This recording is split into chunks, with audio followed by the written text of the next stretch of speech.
భారతీయ విమానయాన రంగంలో తిరుగులేని స్థానాన్ని ఇండిగో సంస్థ సంపాదించుకుంది.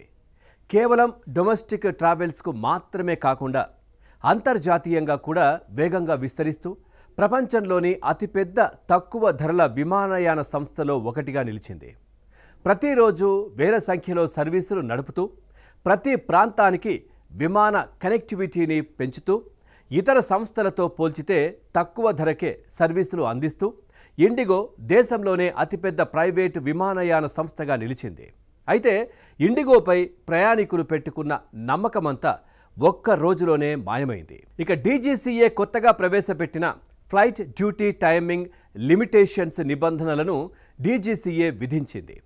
ఈ నిబంధనలు పైలట్స్ పనిచేసే గడువులను, విశ్రాంతి సమయాలు, నైట్ ల్యాండింగ్స్, నైట్ డ్యూటీలను కఠినంగా నియంత్రించాయి.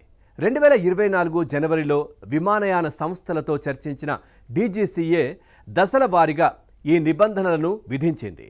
ఇక ఎఫ్డీటీఎల్ నిబంధనలను అమలు చేయడానికి డీజీసీఏ సంస్థలకు దాదాపు 2 ఏళ్ల సమయం ఇచ్చినా ఇండిగో దానికి తగినట్టుగా సిబ్బందిని నియమించుకోవడంలో లేదా రోస్టర్ను ప్లాన్ చేసుకోవడంలో విఫలమైంది. దీంతో ఒక్కసారిగా దేశవ్యాప్తంగా ఇండిగో విమాన సర్వీసులు నిలిచిపోయాయి. వేల సంఖ్యలో ప్రయాణికులు ఎయిర్పోర్టుల్లో చిక్కుకుపోయారు. దీంతో ఒక్కసారిగా ఇప్పుడు అందరి దృష్టి ఇండిగో ఎయిర్లైన్స్పై పడింది. ఈ సంస్థ ఎండీ రాహుల్ భాటియా విదేశాల్లో తన చదువును పూర్తి చేసుకుని 1990లో ఇంటర్ గ్లోబ్ ఎంటర్ప్రైజెస్ అనే సంస్థను స్థాపించాడు. Travel, aero transport agency, booking agency వంటివి నిర్వహించేవాడు. అయితే Rahul Bhatia United Airlines, US ఎయిర్వేస్లలో ఉన్నత స్థాయి పదవులను నిర్వహించిన విమానయాన పరిశ్రమ అనుభవం ఉన్న రాకేష్ గంగ్వాల్తో కలిసి ఇండిగోను ఒక ప్రైవేటు సంస్థగా ఏర్పాటు చేశారు. రాహుల్ భాటియా, రాకేష్ గంగ్వాల్ ఆధ్వర్యంలో ఏర్పాటైనటువంటి ఇండిగో సంస్థ 2006లో ఆపరేషన్స్ ప్రారంభించేలా 2005 జూన్లో 100 ఎయిర్బస్ A320-200 ఎయిర్క్రాఫ్ట్లను ఆర్డర్ చేసింది. అయితే 2006 జూలై 28న తొలి విమానం డెలివరీ అయింది. దీంతో 2006 ఆగస్టు 4న ఇండిగో తన తొలి సర్వీసును గౌహతి మీదుగా ఢిల్లీ, ఇంఫాల్ మధ్య నడిపింది. ఎప్పటికప్పుడు కొత్త విమానాలను కొనుగోలు చేస్తూ ఇండిగో సంస్థ ప్రస్తుతం భారతదేశంలోనే అత్యధిక విమానాలున్న కలిగిన సంస్థగా నిలిచింది. ఇక ప్రస్తుతానికి ఇండిగో దగ్గర 400 వరకు విమానాలు ఉన్నట్లు తెలుస్తోంది. రాహుల్ భాటియాకు చెందిన ఇంటర్ గ్లోబ్ ఏవియేషన్ లిమిటెడ్ అనే పేరెంట్ కంపెనీ ఆధ్వర్యంలోనే ఇండిగో సంస్థ నడుస్తోంది. 2019లో రాహుల్ భాటియా, రాకేష్ గంగ్వాల్ మధ్య విభేదాలు వచ్చినట్లు ప్రచారం జరిగింది. దీంతో 2022లో రాకేష్ గంగ్వాల్ బోర్డును వదిలేసి ఆయన వాటాలను క్రమంగా తగ్గించుకుంటూ వచ్చారు. ఇక ప్రస్తుతం Rahul Bhatia inter globe enterprises group managing డైరెక్టర్గా, ఇండిగోలో ప్రమోటర్, మేనేజింగ్ డైరెక్టర్గా కొనసాగుతున్నారు.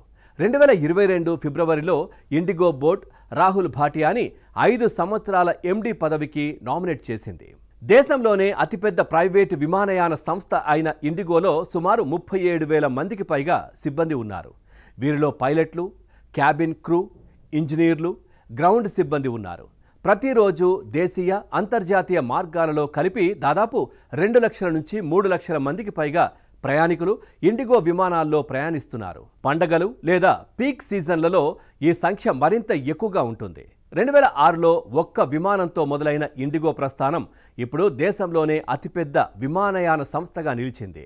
400కు పైగా విమానాలు, 37,000 మంది సిబ్బంది, ప్రతిరోజు దేశంలోని వివిధ ప్రాంతాల మధ్య 2,000కు పైగా సర్వీసులు, ఇలా ఇండిగో తన ప్రస్థానాన్ని మరింత పెంచుకుంటోంది. అయితే డీజీసీఏ నిబంధనలు అమలు చేయడంలో అలసత్వం వహించడం వల్ల భారత్లో ఎప్పుడూ లేనంతగా విమాన సంక్షోభం తలెత్తింది.